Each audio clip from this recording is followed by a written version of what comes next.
Bonjour à tous, ravi de vous retrouver dans Smart Job, le rendez-vous, votre rendez-vous emploi RH. C'est chaque jour, du lundi au vendredi, débat, analyse, expertise et vos rubriques habituelles, bien entendu.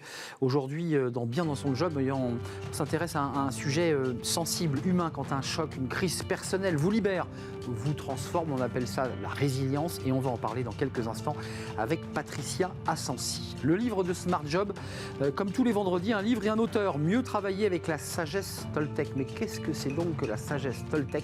On en parlera, ça vient d'un chaman mexicain. On fera le point avec son auteur, Patrice Rass. Il sera notre invité. Le cercle RH, qui est le débat d'actualité du vendredi, c'est vrai que les signaux sont au vert.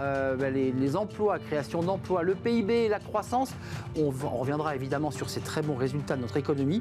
Et puis on parlera d'un autre sujet qui suscite le débat et la polémique, la réforme des retraites. Oui, elle serait sur la table, en tout cas sur la table du président de la République, parce que le Premier ministre, lui, a dit qu'il n'y aurait pas de réforme des retraites. On va essayer d'y voir un tout petit peu plus clair sur ce sujet. Et puis pour terminer notre émission, fenêtre sur l'emploi avec Amélie Favre-Guittet. On a parlé de résilience en début d'émission, on s'intéressera au burn-out. Est-ce qu'il faut dire, lorsqu'on est embauché, recruté, bien qu'on a traversé une épreuve, celle du burn-out? On fera le point avec Amélie, l'une des influenceuses de Smart Job. Voilà le programme, tout de suite, c'est Bien dans son job.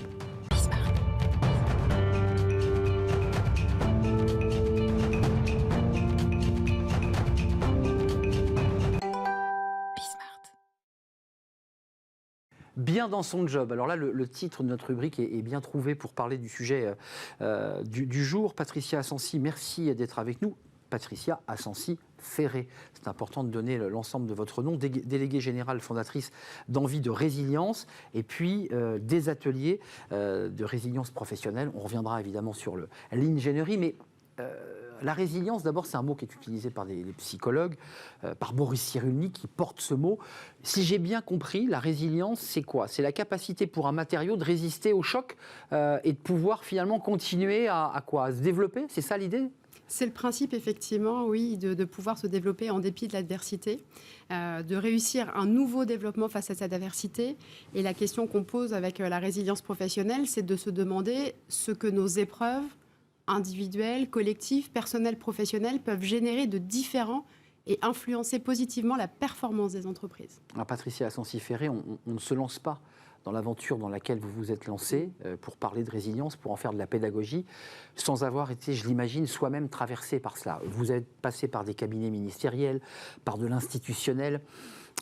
J'allais dire, tout vous réussissait, jusqu'au moment où vous avez traversé une épreuve terrible que vous avez dû affronter, surmonter, combattre. C'est bien cela? Absolument. Moi, je suis rentrée sur le chemin de la résilience professionnelle par la porte d'un cancer du sein il y a 8 ans. Et on se rend compte que sur toutes les causes, en fait, il y a des histoires personnelles qui viennent nourrir après des engagements collectifs. Et c'est grâce, on va dire, je peux le dire aujourd'hui quand même, grâce à cette épreuve que l'association Envie de Résilience a vu le jour et qu'elle réunit aujourd'hui une centaine d'acteurs très motivés, très sensés pour faire bouger les lignes. On reparlera de ce baromètre de la résilience professionnelle parce que ça, c'est un indicateur, mais quels sont les mots que vous utilisez lorsqu'un chef d'entreprise, une entreprise, un DRH vous ouvre ses portes? Vous commencez par raconter votre histoire. Qu'est-ce que vous lui dites pour qu'il comprenne qu'il faut dédramatiser, qu'il faut accepter ceux qui ont traversé ces épreuves? Et objectivement, ils sont très nombreux dans l'entreprise à avoir vécu des épreuves comme la vôtre ou d'autres, des drames humains, des décès, des deuils. Qu'est-ce que vous leur dites? Alors souvent, je leur raconte une petite histoire. Ah oui. L'histoire d'un pépin qui va prendre racine sur ce qu'il a vécu. On en connaît tous des pépins et dans le monde du travail, qu'on se retrouve en situation de transformation digitale, qu'on se retrouve à devoir être aidant par ailleurs, qu'on se retrouve à devoir, rebondir après un dépôt de bilan. On connaît tous des pépins. Ce pépin dans l'entreprise, le terreau de l'entreprise peut être un terreau très fertile qui va à la fois soutenir la personne qui traverse cette épreuve, mais qui va permettre aussi de nouer autour de cette personne un collectif et avec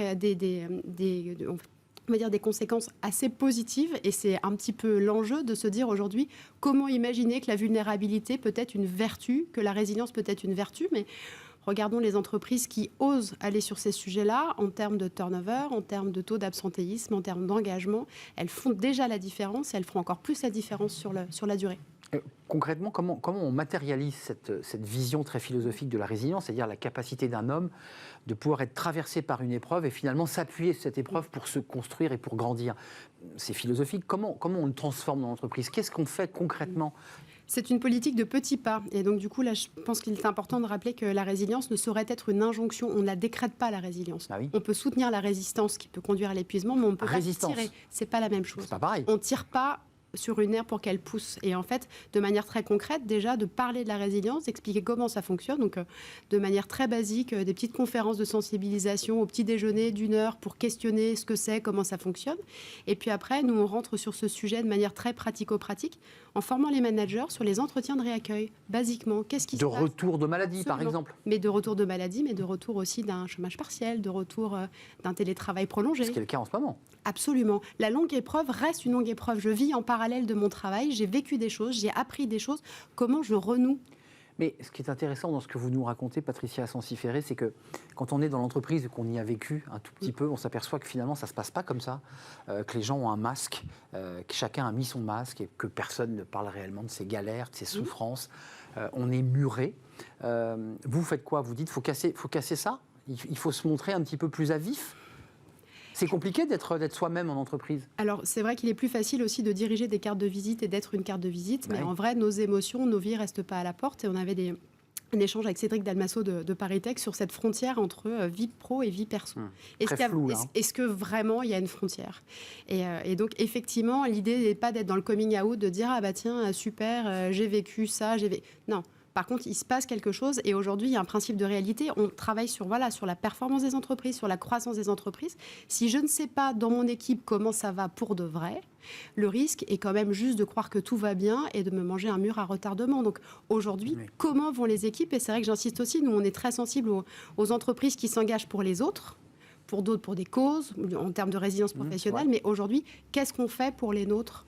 Ceux qui sont à l'intérieur, pas uniquement pour ceux qu'on voit dehors, ce sont des initiatives souvent très utiles, effectivement, qui donnent une sorte de raison d'être d'ailleurs aux salariés. Il y a cette fondation Envie de résilience et puis les ateliers de résilience professionnelle, il y a ce baromètre premier. Baromètre, ça veut dire qu'on a sondé, vous avez sondé les entreprises. Qu'est-ce qu'il en sort de ce baromètre? Quelles sont les grandes lignes qu'on peut en tirer? Alors, on prend la température, effectivement, d'un champ d'expérimentation de la résilience qui est assez nouveau, puisque vous parliez de Boris Cyrulnik, et c'est vrai que là, de s'intéresser vraiment à tout le monde du travail, c'est un peu novateur. Il en ressort malheureusement que quand on connaît un pépin, l'entreprise n'est pas forcément là, elle est même rarement là. Alors, elle peut y être ne pas y être parce qu'elle pense que ce n'est pas son rôle. Donc, il y a un vrai travail d'éducation derrière ça, à dire qu'effectivement, quand je suis aux côtés du collaborateur, finalement, je suis là pour lui, mais il est là aussi pour moi.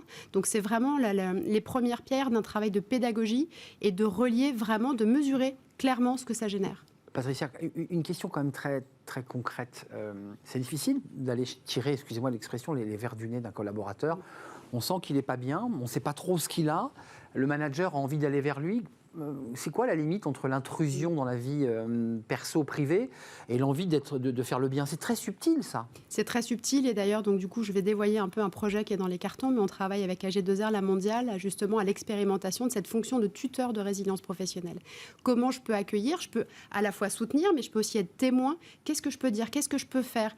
À qui je peux m'adresser? Et en fait, aujourd'hui, on a besoin de cartographier aussi dans l'entreprise qui peut faire filet de sécurité et filet de rebond. Et donc ça, c'est un des grands chantiers 2021-2022 de l'association.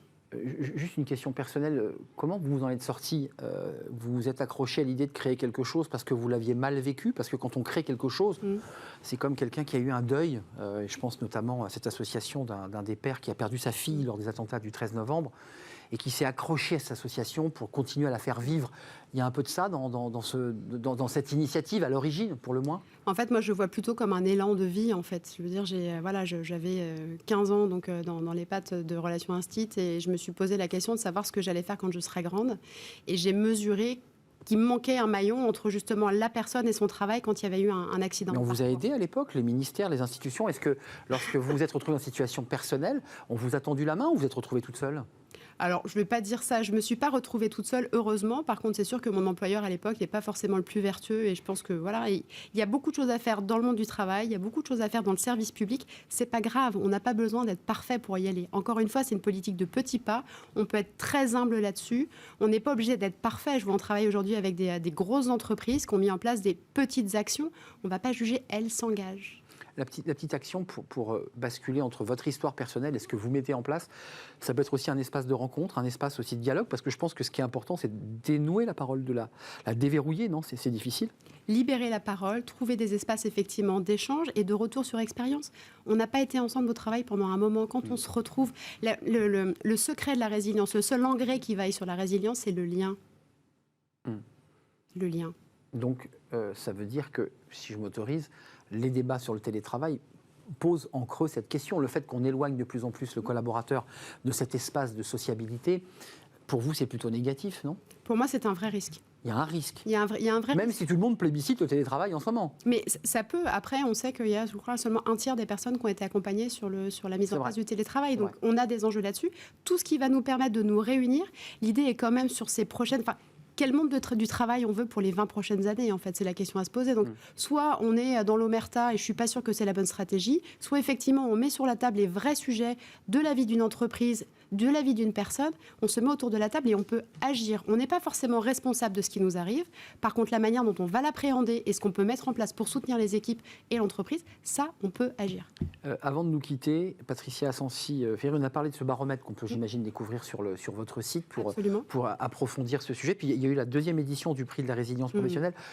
On remet des prix à qui ? Comment ça se passe ? Qui est plébiscité dans ce genre d'événement ? Alors, différentes catégories, des associations, des entreprises. On a des actions autour du sport, de la culture. Donc, pour les nommer, la compagnie des aidants, Stimule Active, Force Femmes, Christophe Desproges sur le burn-out, le service militaire adapté. Toutes ces actions, quel que soit le niveau du deuil de départ, on va dire, qui sont distinguées. Et on est très heureux puisqu'on sera bientôt reçu au ministère du Travail par Thibaut Guilly, a priori dans la salle des accords avec ses lauréats. Parce qu'on a des choses à écrire vraiment très très capitales sur la résilience professionnelle. Thibaut Guilly, qu'on aime beaucoup ici à Smart Job, puisqu'il est partenaire avec Un Jeune, une solution. Et on l'aime bien, on va le voir très souvent, normalement chaque mois, il viendra sur notre plateau. Merci Patricia Asensi-Ferré. Le baromètre, si vous voulez en savoir plus, approfondir cette question, puis la philosophie aussi de la Fondation Envie de Résilience, et puis les ateliers de résilience professionnelle. Et puis, si vous voulez participer, il y aura une 3e édition, j'en suis sûr. Un développement territorial là, dans plusieurs régions et une remise des prix nationale fin d'année prochaine. Plus de tabous sur ces questions, sur ces souffrances que vous traversez et qu'a traversé d'ailleurs à titre personnel Patricia Asensi-Ferré. C'était un plaisir de vous accueillir sur ce plateau. À très bientôt, je suis sûr qu'on va se revoir. Vous allez venir nous parler évidemment des initiatives et des actions des entreprises, des actions concrètes évidemment. On tourne une page, c'est le cas de le dire, c'est le livre de Smart Job, comme chaque vendredi, un auteur, un livre. Aujourd'hui, on parle d'un sujet passionnant, la sagesse Toltec. Vous savez ce que c'est ? On va tout vous expliquer.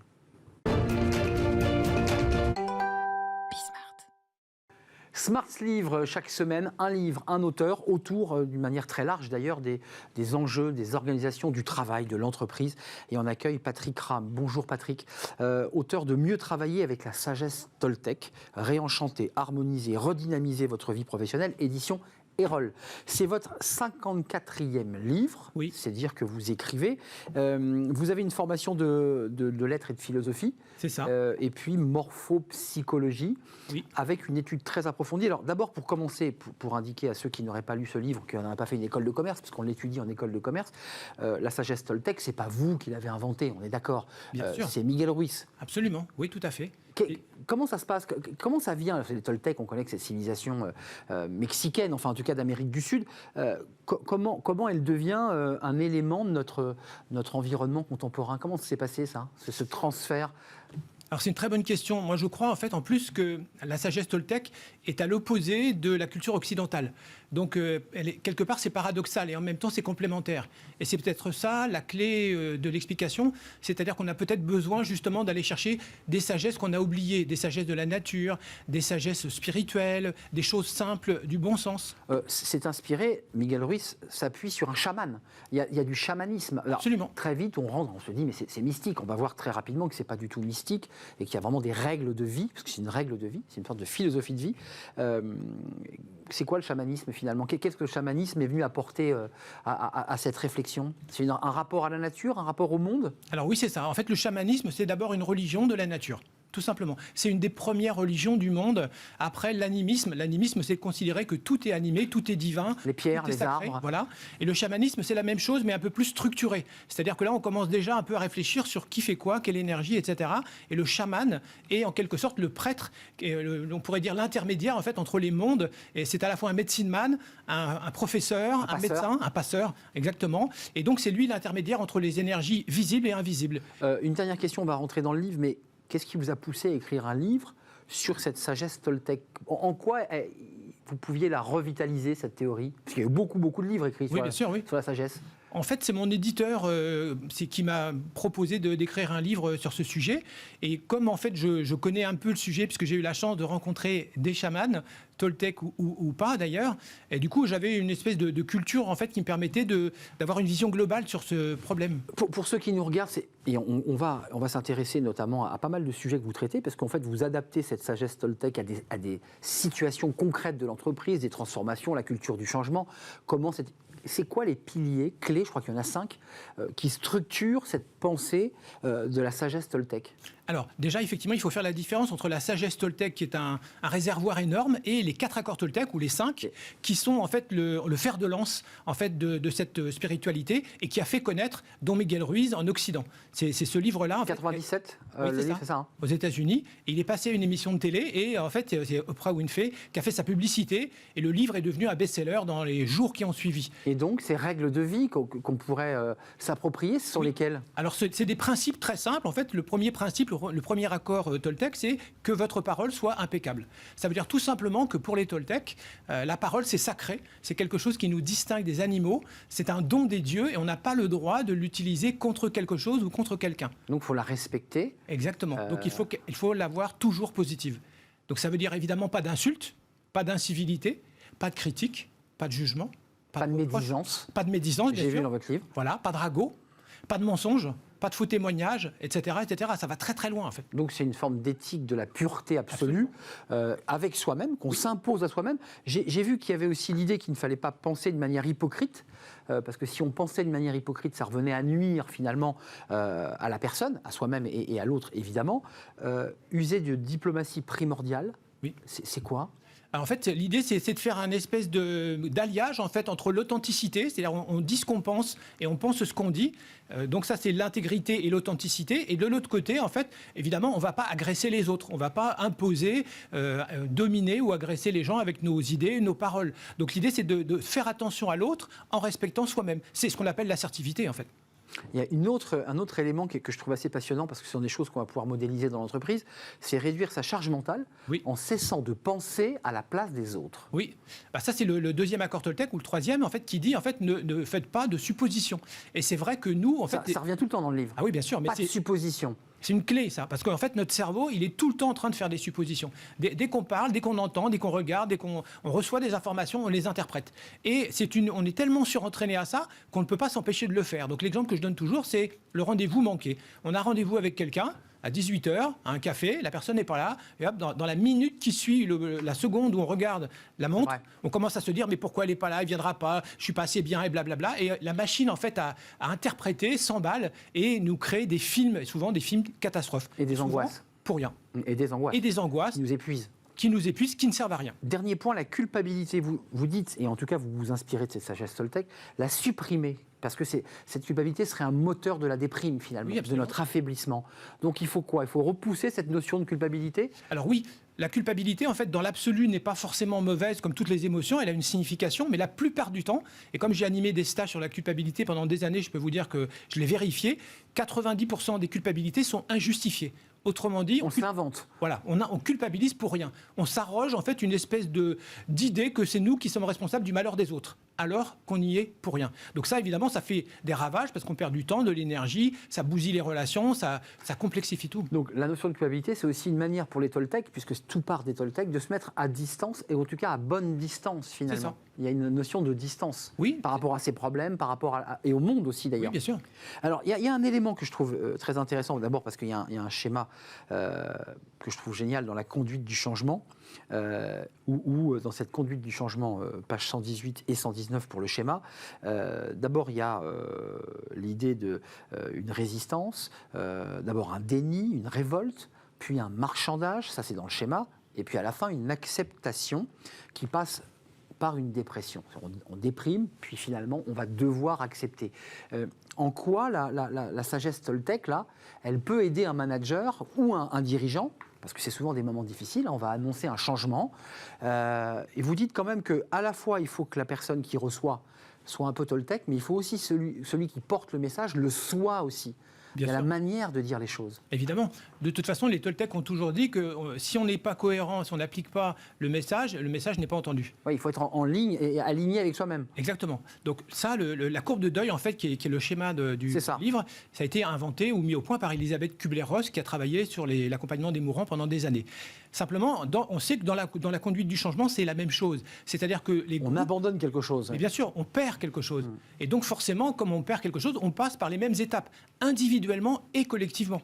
Et donc l'intérêt, c'est de repérer à chaque étape où on en est, et au lieu de s'accrocher à ces émotions négatives, d'essayer de prendre un peu de recul pour justement les travailler, les écouter, en faire quelque chose, et avancer dans le processus, et aller vers une acceptation beaucoup plus sereine et positive. J'invite vraiment tous ceux qui s'intéressent, et c'est pas du mysticisme dans ce livre, ce sont des éléments extrêmement concrets, très connectés à l'entreprise. Il y a une partie évidemment d'explication au début, puis ensuite vous l'adaptez. Vous êtes Toltec du matin au soir, vous, Patrice Ra, ou pas? Non, bien sûr que non. C'est compliqué d'être Toltec quand même, hein? Alors pour nous, oui. Pour nous, la vie d'un Toltec, quand on est un occidental, c'est pas facile. Oui, bien sûr, parce que encore une fois, c'est le contraire de notre culture. Ouais. Nous, on a une culture hyper rationnelle, basée sur l'ego et basée sur les interprétations, la recherche d'une vérité objective. Freud est passé par là aussi. Bien sûr. Donc c'est compliqué. Ça apporterait quoi? Ça apporte quoi à un manager ou un dirigeant tout d'un coup de vouloir s'approprier ces piliers? Ça apporte beaucoup de choses. D'abord du recul, on en a parlé. Ensuite du bien-être, de la zénitude, ça on en a besoin par les temps qui courent. De la clarté dans la façon de manager, dans la façon de parler, dans la façon de motiver les troupes. Comment on peut motiver les gens si on ne l'est pas soi-même, par exemple? C'est impossible. C'est pas avec des incantations ou des carottes qu'on peut motiver ou remotiver les gens qui ne le sont plus. De la même manière, comment faire passer des réformes douloureuses dans une entreprise avec agressivité, en ayant des a priori, des préjugés? C'est impossible. Il faut que celui qui porte cette réforme soit aussi dans l'accompagnement pour que celui qui reçoit l'accepte. Exactement. Et souvent dans les entreprises, moi j'ai remarqué que, quand on monte en fait dans les hautes sphères, souvent les cadres dirigeants sont malheureusement dans les incantations. C'est-à-dire, il n'y a qu'à faucon. On a décidé ça, il faut que ça soit appliqué. Il faut que ça suive. Napoléon, l'intendant suivra. Voilà, je pensais à ça. Eh bien non, ça ne marche pas comme ça. Les gens ne se laissent pas faire. Et donc après, ils refusent, ils sabotent, ils font des conflits. Ils partent, ils se démissionnent et ils créent des conflits. Et ils affaiblissent l'entreprise. À lire, mieux travailler que la sagesse Toltec, édition Erol, réenchanter, harmoniser, redynamiser votre vie professionnelle. Devenez tous des Toltecs. Ça ne va pas être simple, je commence dès maintenant. Je vais essayer de m'appuyer sur un certain nombre de piliers qui sont cités et dévoilés dans ce livre. C'est un plaisir de vous accueillir dans le livre de Smart Job. On fait une courte pause, Patrice Ra, et on va se retrouver juste après pour le débat d'actu. Il y a plein de choses. L'économie est au beau fixe, la croissance, l'emploi, le PIB. Et puis on parlera évidemment du sujet qui fâche. Tiens, là aussi, c'est une conduite de changement. La réforme des retraites, comment l'annoncer, comment l'expliquer et comment faire en sorte qu'on n'ait pas un processus de deuil au moment où on va s'apercevoir qu'on va travailler plus longtemps. C'est un sujet très politique et on en parle avec mes invités juste après cette courte pause.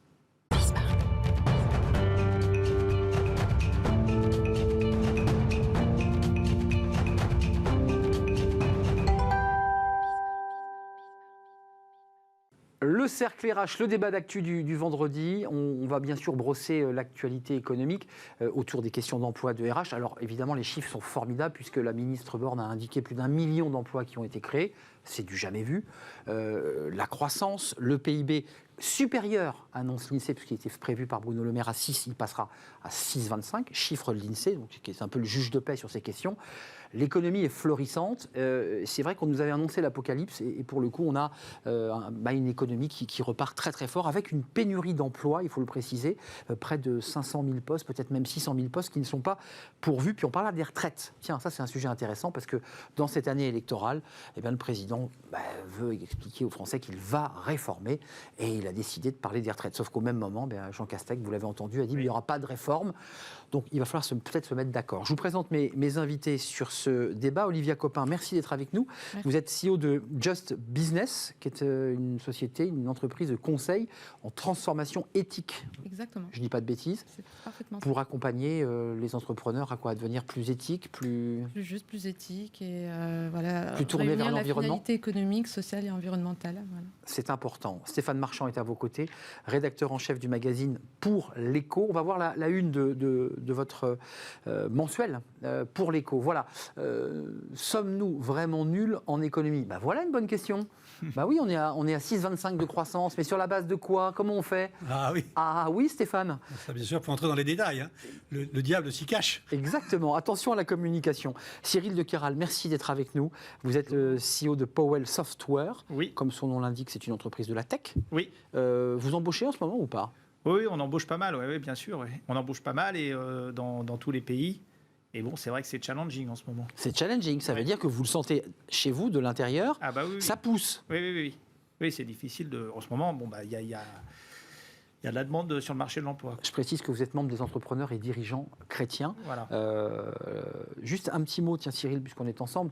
Tous ces chiffres-là, est-ce qu'il y a 6 mois, vous aviez imaginé être sur un plateau de télévision avec 6,25 de croissance, 1 million, alors j'ai le chiffre, on va le voir, ce chiffre il est quand même très intéressant, 1 million, près d'1 million 10 000 emplois créés, c'est du jamais vu. C'est incroyable. Est-ce que vous auriez imaginé me dire, écoutez, c'est une rentrée de septembre comme jamais je l'avais imaginé ? Bon, je crois qu'on l'espérait, mais moi je me rappelle très bien de cet arrêt de l'économie un peu forcé en mars 2020. Quand même, ce qu'on disait aussi à l'époque, c'est vraiment intéressant. À l'époque, on disait les entreprises vont bien et l'économie va bien. C'est ce qu'on disait quand même. Hein. C'était qu'en fait, et donc en fait, on faisait le parallèle avec cette crise. Avec la crise de 2008, qui était une crise financière, etc., qui n'était pas un arrêt de l'économie décidé pour des raisons sanitaires. Et donc, en fait, les discussions, c'était, mais est-ce que derrière, à la sortie, on va repartir plus vite c'est le cas, là, on part plus vite. Et en fait, oui, il y avait des personnes, notamment même au MEDEF, hein, il disait...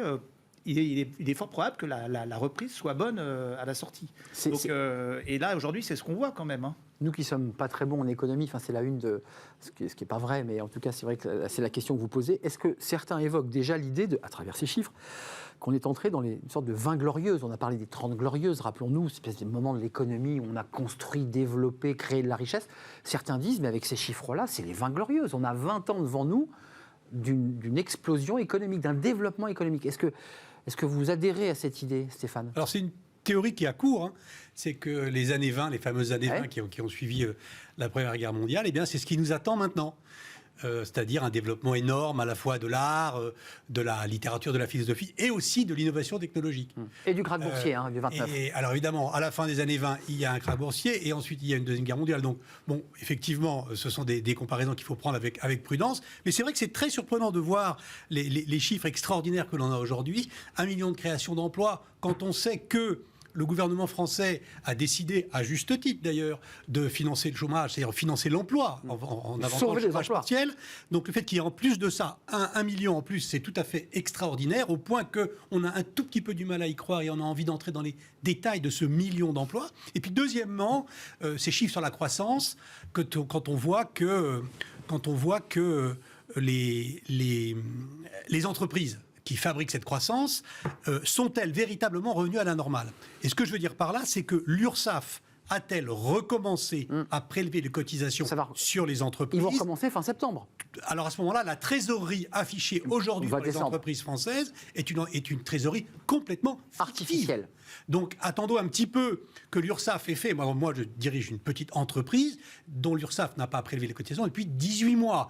Donc elle affiche une trésorerie positive, mais La douloureuse totalement va... fictive. C'est ça. Donc il y a peut-être beaucoup d'entreprises dans ce cas-là. Attendons de voir. Ouais. Vous attendez l'addition quand même Oui. là, Stéphane, parce que c'est vrai que là, on a rasé gratis, c'est vrai que ça a été très utile pour les entreprises, mais Et la l'URSSAF réalité revient au galop. l'URSSAF va tirer le rideau, comme on dit. Olivia Copin, précisons quand même, ce n'est pas dans votre champ d'investigation professionnelle, mais il y a aussi les PGE, les prêts garantis par l'État, qui représentent pour un certain nombre d'entreprises un surcoût. Là aussi, il va falloir qu'elles remboursent. Vous êtes dans l'euphorie, la joie absolue quand vous voyez ces chiffres, ou vous dites, attendez, restons calmes, soyons un peu plus modérés. Alors, effectivement, je ne suis pas économiste, mais les chiffres, ce n'est pas uniquement un outil économique, ça peut être un outil de communication. Et là, pour le coup, c'est plus mon domaine. Et c'est vrai qu'il faut pas oublier, il y a énormément d'attention médiatique qui est amenée sur ces chiffres-là, la croissance, le nombre d'emplois. Alors, il faut voir, il faut démêler le faux du vrai, vraiment. C'est intéressant de s'intéresser, de voir ce qui se cache derrière ces chiffres. Mais en tout cas, ce qui est sûr, c'est qu'il ne faut pas oublier qu'on est quand même dans un contexte de campagne présidentielle. Et donc, effectivement, on a beaucoup reproché au gouvernement le quoi qu'il en coûte. Et on est un des pays au monde qui a le plus supporté, qui a le plus aidé l'économie, les acteurs de l'économie à rester solides et à ne pas s'effondrer. Tout le monde Et le donc, reconnaît. Hein. Quelque part, aujourd'hui, et tout le monde le reconnaît, évidemment, mais et le fait que ces chiffres soient annoncés, ça permet de justifier aussi ce quoi qu'il en coûte et de montrer que ça a marché. Et C'est vrai. c'est pas anodin. Ça, c'est la communicante qui parle. C'est vrai qu'il faut bien justifier la réussite. Sinon, autant d'argent dépensé, et si ça fait pchit, pour reprendre un mot de Chirac, c'est vrai que c'est pas bon en année présidentielle. Effectivement, Il faut le reconnaître. En tout cas, c'est intéressant de voir que la lumière, sur le plan médiatique, on met énormément d'accent sur ces chiffres-là. Il y a l'emploi, il y a la croissance 6,25, c'est l'INSEE qui le dit, en général c'est le juge de paix. Il n'y a pas de débat, parce que parfois la croissance est un petit peu surélevée par le gouvernement, et puis l'INSEE en général tempère, là c'est l'inverse, 6,25, qu'il faut matiner aussi, parce qu'évidemment il faut tenir compte de la croissance de l'année précédente, qui était je crois de moins 8 de mémoire, donc il faut recalculer évidemment, c'est un excellent chiffre évidemment, mais il faut le matiner avec les moins 8. Juste un mot sur la pénurie d'emploi, je voudrais vous entendre. Là aussi, c'est une situation incroyable. 6 mois après qu'on nous ait annoncé des dépôts de bilan en cascade, des faillites qui n'ont pas eu lieu, là, on est dans une situation inverse. On nous dit, il y a pénurie, on ne trouve pas de salariés. Comment vous l'expliquez? Comment vous regardez ça aussi? C'est vrai, comme vous le dites, la vague de redressement qu'on nous a annoncée il y a 6 mois n'est pas arrivée. Donc, je pense que c'est quand même quelque chose déjà dont on peut se réjouir tous, effectivement. Et Vaut mieux manquer que... Il y a énormément d'explications. Effectivement, l'économie a été extrêmement soutenue et nous, on le voit en tout cas avec Just Business, il y a aussi énormément de nouveaux acteurs de l'économie, des entreprises qui ont 3-4 ans et qui sont en train d'exploser parce qu'elles sont en phase avec la transition éthique, la transition environnementale, sociale. Et tout ça, c'est un nouveau champ économique parce que ça y est, maintenant, c'est plus juste de l'éthique et l'économie. Voilà, on y est. Et donc, du coup, moi, je le vois tous les jours avec les clients. Nouvelle génération d'entrepreneurs. Exactement. Stéphane Marchand. Alors, vous parlez de la pénurie d'emplois, mais globalement, on est entré dans une économie de pénurie générale. Il y a beaucoup de choses qui manquent. Oui. Les emplois. Des semi-conducteurs, des matières premières. Aujourd'hui, si vous commandez une voiture, vous mettez 1 an à la recevoir. Un vélo. Parce qu'il y a un problème sur les microprocesseurs. Les vélos manquent. Il y a énormément de terres rares qui sont en fourniture limitée. Donc, c'est une économie de pénurie, ce qui peut assez rapidement devenir gênant. Parce qu'on peut être étranglé par la récession.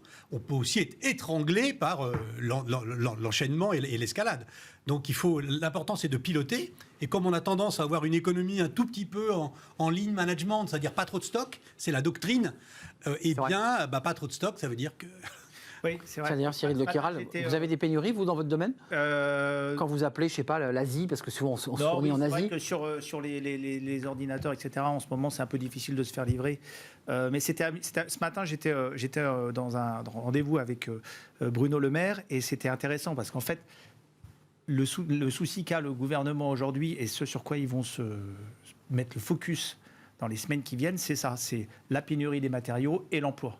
L'emploi, parce qu'en fait, il se passe que finalement, on a année présidentielle, faut le dire quand même. Oui, mais c'est quand même intéressant. C'est-à-dire qu'en fait, on sent que l'économie peut être freinée si on n'arrive pas à mettre des salariés dans les entreprises. Donc ça c'est une fenêtre qui est absolument extraordinaire, parce qu'en fait, celle-là, il ne faut pas la louper. Ouais. C'est-à-dire qu'en fait, c'est le moment ou jamais de mettre le maximum de jeunes dans les entreprises, d'inclure le maximum de gens dans l'économie, parce que là, en fait, on a peut-être une fenêtre qui ne se présente pas tout le temps, quoi. Moi, je fais un petit cocorico parce qu'on a quand même eu un jeune, une solution. Alors, Oui. La structure est partenaire de notre émission, mais Oui. juste, c'est important de signaler qu'on n'a jamais eu autant d'alternants Oui. et de gens qui passent du CFA à l'entreprise. Enfin, c'est quand même plutôt une bonne nouvelle. Ah bah oui. Des années entières, on a dit mais les Allemands sont leaders, on fera rien. Et Ça marche. Et là, du coup, on joint l'économie et l'image parce que c'était des filières qui n'étaient pas assez valorisées. C'est vrai. Et là, aujourd'hui, en fait, je crois qu'il y a 500 000 contrats d'apprentissage. qui ont été signés. 525 a dit Jean Castex C'est plus à Lyon. 42% par rapport à 2019. Voilà, donc Du c'est jamais vraiment une réussite vraiment remarquable. Ce qui est intéressant dans ce que dit Cyril, Stéphane, c'est que le ministre, puisque vous l'avez Oui. rencontré ce matin, Oui. donc c'est une information chaude, ils ont peur d'être punis finalement, de ne pas être récompensés de leur politique pour des éléments totalement exogènes qui sont des tensions sur des marchés de matières premières. Ça serait un comble quand même, non ? Oui. C'est-à-dire, de ne pas être récompensé parce que tout d'un coup on ne peut pas fournir l'industrie. Bon, C'est vrai que politiquement, ils sont dans une situation qui a l'air très favorable à quelques mois de la présidentielle, mais il ne faut pas oublier qu'une entreprise, elle peut mourir parce qu'elle n'a pas de commande, elle peut aussi mourir parce qu'elle n'a pas de charbon ou qu'elle n'a pas Oui. d'employés. Donc, on pourrait imaginer qu'au fil des prochains mois, les tensions inverses de celles qui sont d'habitude manifestées se rognent sur l'optimisme. donc Après, nous, en tant que chef d'entreprise, quand on a trop de travail et qu'on n'arrive pas à fournir à la demande, pour nous, on dit toujours entre nous, c'est un bon problème quand même. oui, Oui, on préfère ces problèmes-là. Oui, Exactement. voilà. Parler la bouche pleine, comme on dit, il vaut mieux effectivement avoir Voilà. l'activité Oui. et peut-être même d'embaucher Oui. des CDD, de travailler et de s'organiser Exactement. pour fournir. Basculons sur les retraites. Parce qu'en fait, il est un peu induit, le sujet des retraites. On nous dit, c'est un peu donnant-donnant, il va falloir travailler plus, on ne travaille pas assez. Vous avez vu que le patron du MEDEF et Bruno Le Maire, c'était à l'hippodrome de Longchamp la semaine dernière, à l'occasion de la REF, se sont dit tous les deux, oui, il faut travailler plus. Comment vous l'avez interprété, ça, Stéphane ? Parce que ça amorçait aussi l'idée qu'il fallait réformer les retraites. Moi, j'ai cru entendre qu'il fallait aussi réformer les 35 heures. Je sais pas. Alors, sur cette question des retraites, on a entendu cette semaine... Ah, vous répondez retraite, vous répondez pas... Ah, 35 heures, d'accord. Mais au-delà le problème des retraites, on a entendu le président qui a laissé entendre qu'il fallait réformer, le Premier ministre qui a laissé entendre qu'on n'allait pas réformer avant la présidentielle. Chiffon rouge. Donc voilà, pourquoi ? Probablement parce qu'il faut avoir un bon rapport avec les syndicats, notamment avec la CFDT avant une élection, c'est bien connu, il ne faut pas se brouiller avec la CFDT au mauvais moment. Mais la raison claire, et notre conversation du début en témoigne, c'est qu'il y a besoin de plus de travail en France. On ne va pas faire partir à la retraite des gens qui ont des talents considérables sous prétexte que la loi dit qu'il faut partir. Donc d'ailleurs, en fait, la vraie loi, c'est que vous ne pouvez pas mettre quelqu'un à la retraite d'office avant l'âge de 70 ans. C'est ça la loi. Et quand on entend toujours le chiffre de 62 ans, celui qui marque les esprits, mais vous ne pouvez pas mettre quelqu'un à la retraite d'office avant 70 ans. S'il ne le souhaite pas. S'il le souhaite la pas. personne dit je reste dans l'entreprise, elle peut rester jusqu'à 70 ans. Exactement. Ouais. Donc il faudrait mieux parler de ce chiffre de 70 ans, peut-être pour positiver et pour apprendre à l'avenir. L'avenir, c'est de travailler plus longtemps, bien sûr.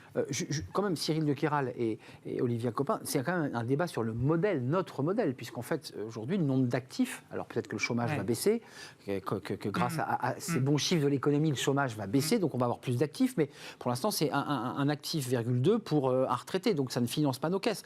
Donc il y a un problème de modèle quand même dans le système, on peut le prendre dans tous les sens. Oui, je crois qu'en Union européenne, actuellement, pour une personne de 65 ans, il y a 3 actifs. C'est ça, Mais sauf que la France, on n'y est pas. En 2070, ce sera 1,8 actifs pour... voilà. Donc ça en marche fait, pas. on voit bien que ça ne marche pas.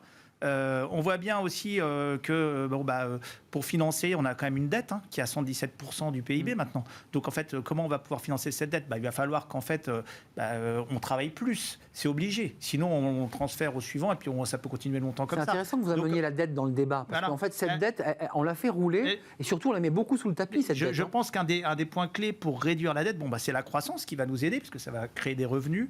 Mais derrière, ce qu'il faut aussi, c'est faire des réformes de structure. Donc, la retraite, voilà, on voit bien qu'il y a un déséquilibre. Donc, en fait, peut-être la pousser, travailler un peu plus, mettre plus de gens à l'emploi, puisqu'en fait, si on met 3 ans de plus de retraite, ça met plus de personnes qui vont produire et qui vont financer un petit peu. Le taux d'emploi est faible en France. Et c'est pareil pour l'emploi. L'emploi, c'est pareil. Là, on a une fenêtre, on en parlait tout à l'heure, extraordinaire pour mettre encore moins de personnes au chômage et plus de personnes au travail d'entreprise. Et là, ça peut avoir un effet extrêmement bénéfique. Et tout ça, ça permet de réduire la dette. Olivia Copin, là, c'est la communicante, enfin celle qui s'intéresse au sujet de communication.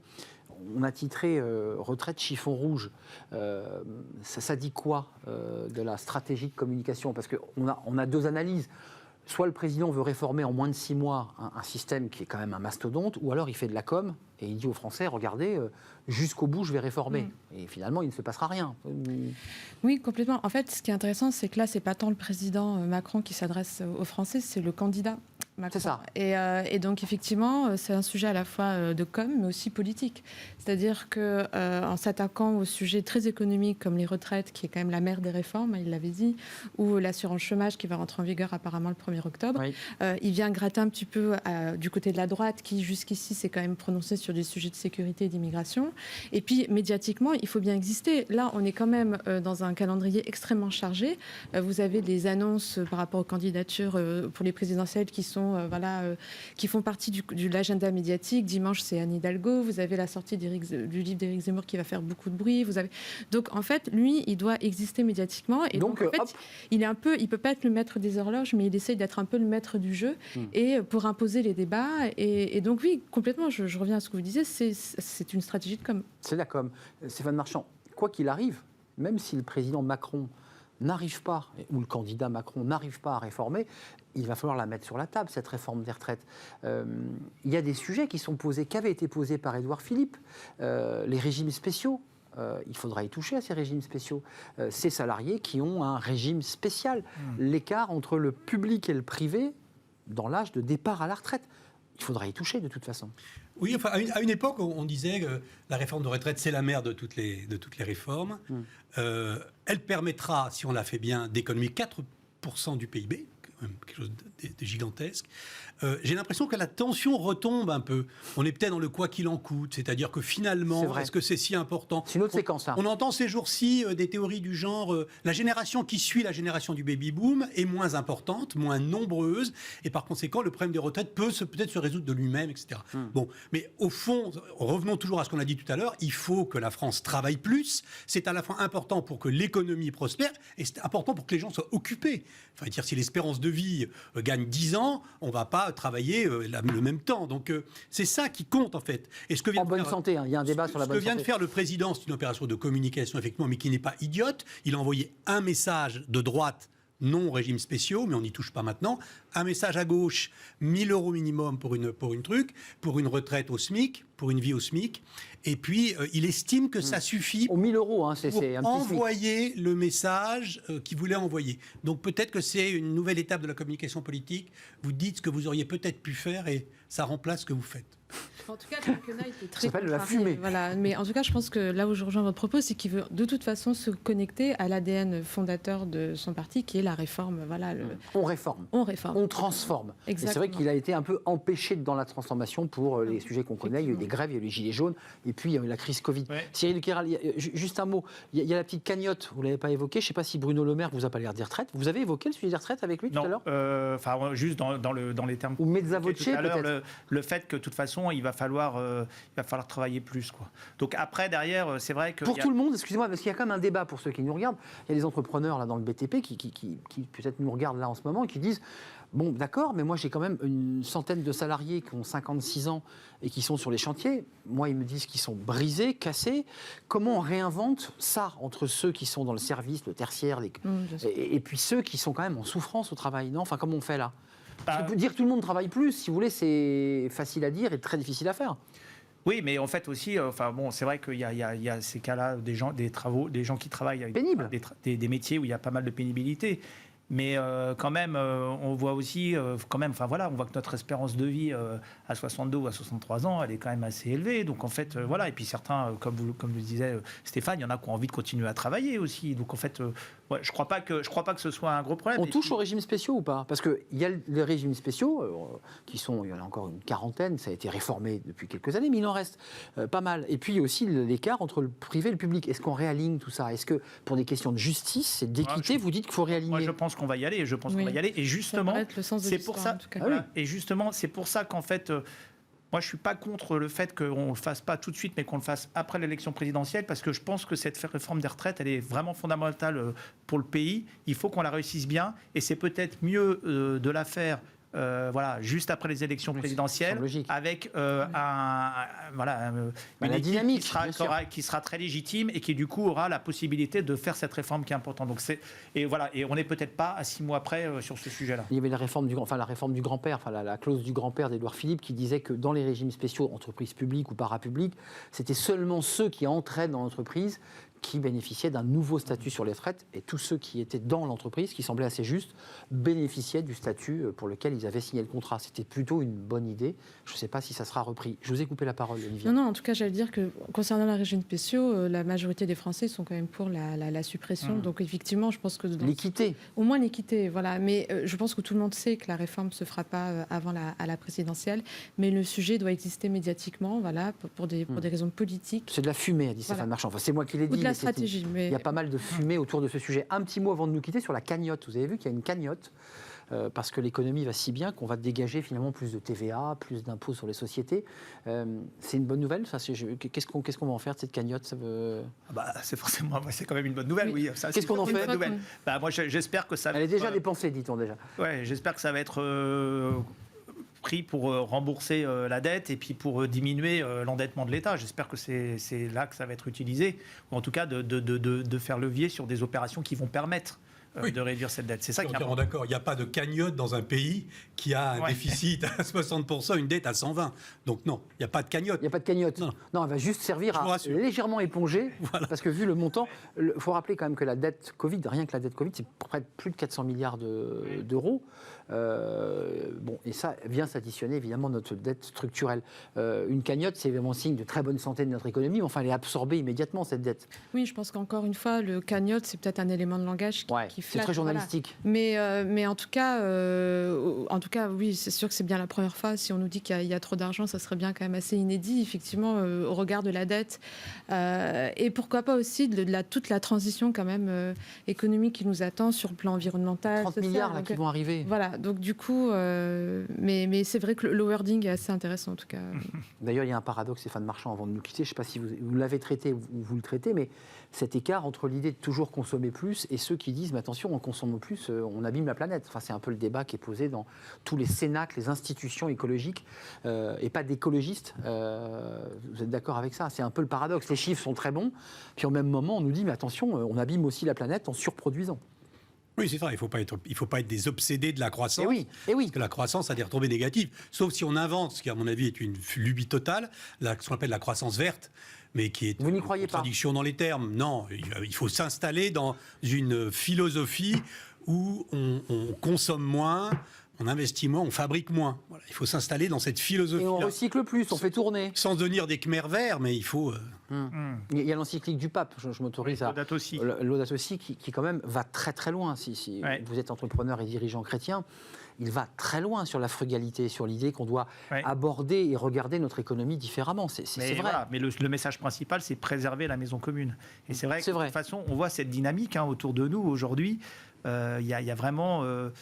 C'est prise de conscience. Est-ce que quand j'achète quelque chose, quand j'achète un appareil électroménager, est-ce que j'en ai vraiment besoin? Est-ce que je ne le rachète pas d'occasion parce que je sais que je vais le garder qu'un an, parce que je déménage après, etc.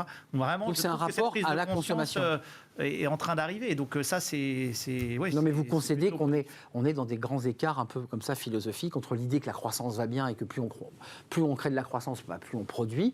Et au même moment, on nous dit attention, vous allez abîmer la planète. Donc on est un peu écartelé quand même là. Oui, mais sauf que la nouvelle génération, ceux-là, ils ne sont pas prêts à faire de compromis là-dessus. C'est vrai. Et donc, c'est eux l'avenir, c'est eux qui sont aujourd'hui, qui arrivent sur le marché du travail.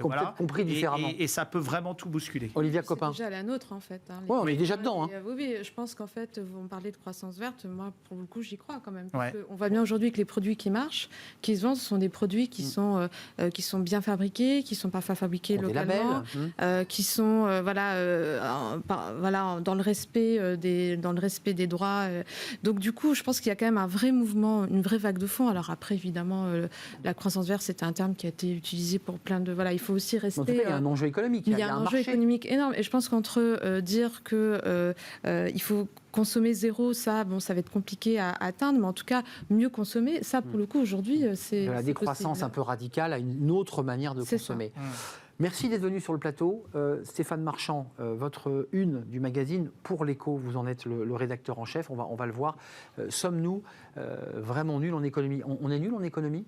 Les Français ne sont pas très bons en économie, mais ils ne sont franchement pas les seuls. Hein. D'accord. Franchement, pas les seuls. On est rassuré. Oui. Voilà. On se sent moins mauvais quand on est entouré de pas très bons, quoi. Mais les Japonais sont meilleurs que nous. Les Japonais sont Les Allemands sont meilleurs que nous. Mais qui n'est pas très bon alors ? Italien, pays du Sud ? Les Italiens, les pays du Sud ont tendance à effectivement noyer un petit peu les réalités économiques sous les affirmations politiques, par goût de l'esthétique, par goût de l'histoire. Bah oui. Et il y a d'autres peuples qui sont plus pragmatiques, qui savent tenir un budget. Ouais, le sophisme des peuples du Sud, en fait, c'est ça, c'est la langue qui remplace le chiffre. Merci Stéphane d'être venu sur le plateau, rédacteur en chef du magazine Pour l'Écho. Olivia Copin, merci. Vous êtes CEO de Just Business. Just Business. Moi, je ne savais pas si je devais le dire en français. Just Business. Merci d'être venu nous rendre visite. Cyril de Kéral, CEO de Powell Software et membre des entrepreneurs et dirigeants chrétiens. C'était un plaisir. On termine notre émission avec Fenêtre sur l'emploi pour rester un peu global entre la résilience du début de l'émission et le burn-out. Eh bien, Amélie Favre-Guittet s'interroge. Est-ce que lorsqu'on a traversé un burn-out, on doit l'annoncer à son recruteur ? Ça, c'est une question taboue. Et j'imagine que ce sujet-là est un sujet sensible. On doit évidemment s'y prendre à deux fois pour savoir si on le dit ou pas. Amélie nous rejoint.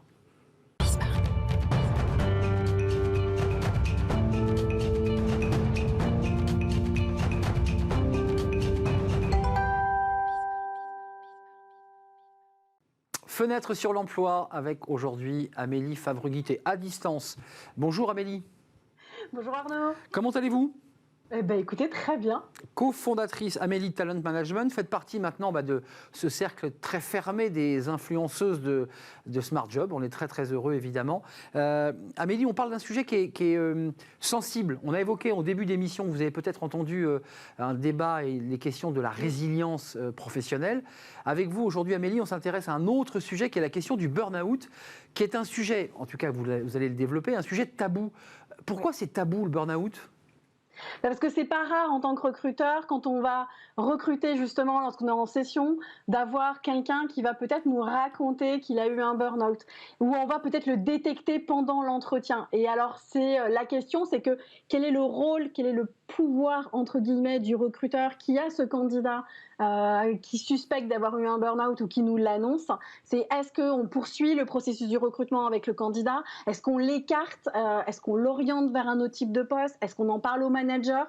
C'est assez compliqué parce qu'en plus on sait qu'aujourd'hui 10% des salariés en France ont ou vont faire un burn-out, mais c'est le rôle un peu de responsable, cette responsabilité sociétale que l'on peut avoir, de se dire que quel est l'impact que nous, recruteurs, on peut avoir dans cette position d'influer positivement ou négativement vis-à-vis de la carrière d'un collaborateur, tout simplement, en fait. Amélie, c'est pas un petit sujet, parce qu'évidemment, ça met en péril l'embauche d'un collaborateur, le fait qu'on arrête un recrutement. Une question un peu juridique, c'est un sujet de discrimination, cette question ? Bah oui, parce que potentiellement, ça touche à une maladie.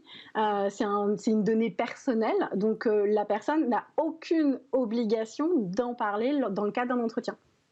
Quand même, Amélie, là, je bascule évidemment champ contre champ, mais le recruteur de son côté se dit il a eu l'honnêteté de m'annoncer qu'il avait fait ou eu un burn-out, et en même temps, je suis inquiet parce que si de nouveau, il plongeait. C'est cette question-là, il se la pose. Et il est traversé par cette problématique. Obligatoirement. Il y a aussi le côté un peu anxiogène. Le recruteur, si jamais on a un candidat qui va carrément nous le dire, en fait, nous dire pendant l'entretien, voilà, j'ai eu un burn-out, ça fait peut-être 2 ou 3 ans que je ne travaille plus, parce qu'on va voir ce trou forcément sur son CV. La première chose, c'est effectivement de rassurer le recruteur ou le manager qu'on a en face. Parce que la première chose, effectivement, quand on est recruteur, c'est de dire, oh là là, il a été malade, il s'est absenté, est-ce qu'il est totalement guéri ? Parce qu'un burn-out, ça ne se guérit pas en 6 mois. Donc, quand les gens me disent j'ai fait un burn-out, je suis revenue au bureau 6 mois après, j'ai toujours des doutes. Mais parce que normalement, ça prend quand même beaucoup de temps. Est-ce qu'il a été bien accompagné ? Est-ce qu'il a été suivi par des médecins, des psychologues ? Ok, il est apte pour revenir travailler, mais derrière, est-ce qu'il en est capable ? Est-ce qu'il a la motivation ? Est-ce qu'il a la niaque suffisamment pour pouvoir tenir le coup 35 heures par semaine ? Ça, c'est une vraie question et forcément, en tant que recruteur, on va se la poser parce que si on investit sur un collaborateur, on n'a pas du tout envie qu'il nous lâche en cours de route ou qui replonge. Et ça, c'est vraiment très important. Évidemment. Côté CV, c'est intéressant. Côté candidat, il y a un autre sujet quand même. Lorsqu'on a vécu dans sa chair un burn-out, on a quitté l'entreprise, parfois 2, parfois 3. Et en fait, il y a un trou sur le CV. J'imagine que ça, c'est aussi vous qui êtes une spécialiste du recrutement. Le recruteur voit ça et forcément interroge le candidat. Vous êtes parti, vous avez voyagé, qu'est-ce qui s'est passé? Donc automatiquement, le candidat se sent un peu piégé. Le recruteur de base va chasser un peu le vide sur le CV.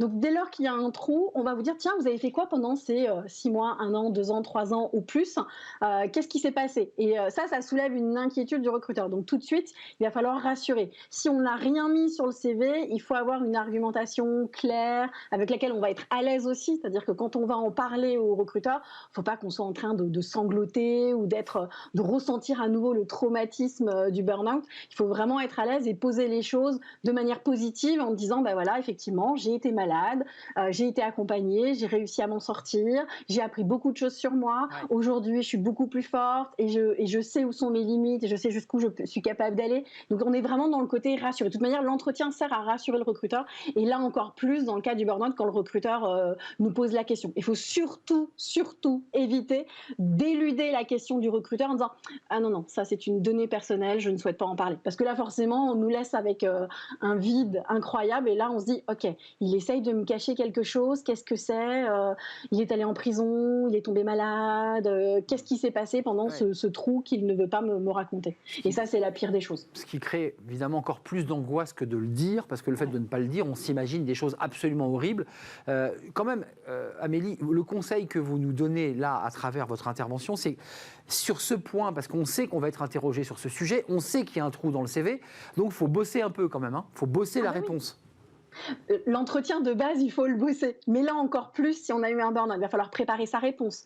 Il va falloir montrer qu'on a accepté cet accident de parcours qu'on a eu à un moment donné. Il va falloir être à l'aise avec toutes les explications qu'on va pouvoir donner. Il va falloir montrer qu'on a eu cette phase médicale et qu'on s'en est sorti. Donc on est vraiment dans l'objet de je rassure. Et en même temps, on est toujours avec cette petite note positive. Je suis capable aujourd'hui, j'ai envie j'ai appris sur moi, je peux vous aider et on revient sur l'intitulé du poste, je peux vous aider sur telle et telle chose pour reprendre un petit peu la main. Mais c'est vraiment important de rassurer et de positiver. Avant de nous quitter, Amélie, est-ce que le conseil que vous donneriez, parce que je sais qu'il y a beaucoup de téléspectateurs qui ont été touchés et qui se posent la question, on le met directement sur le CV, ce qui évite évidemment les interrogations, les doutes et les hésitations. Si on l'écrit, ça veut dire qu'on l'assume et ça veut dire qu'il fait aussi partie de notre vie, ce burn-out. Oui, si en l'indiquant sur le CV, ça veut dire qu'on l'assume. Un peu comme, en fait, j'ai envie de dire, c'est un parcours de vie. Et plus votre CV raconte votre parcours de vie, et plus on va avoir envie de vous recruter. Et donc, il fait partie de vous, c'est une chance même. Aujourd'hui, moi, c'est ce que je dis souvent aux candidats, le fait d'avoir eu un burn-out, c'est une chance, parce que vous allez pouvoir aider l'entreprise à peut-être créer des programmes en interne, sensibiliser des managers. Ce que vous avez vécu, vous allez pouvoir aider votre futur employeur à éviter que d'autres collaborateurs de l'entreprise l'ont vécu. Donc, moi, je suis pour qu'on le mette sur le CV, un peu comme une maman dirait qu'elle a pris son congé maternité ou un papa aujourd'hui pour indiquer qu'il a pris son congé paternité. Et ben aujourd'hui, ce genre d'informations se retrouve sur des CV. Et ben si on s'est arrêté pour une maladie ou pour autre chose ou pour un burn-out, on peut aussi l'indiquer sur le CV si on est à l'aise avec ça, effectivement. Ouais, et puis ça montre aussi que l'entreprise, elle est très sensible aux questions de qualité de vie au travail.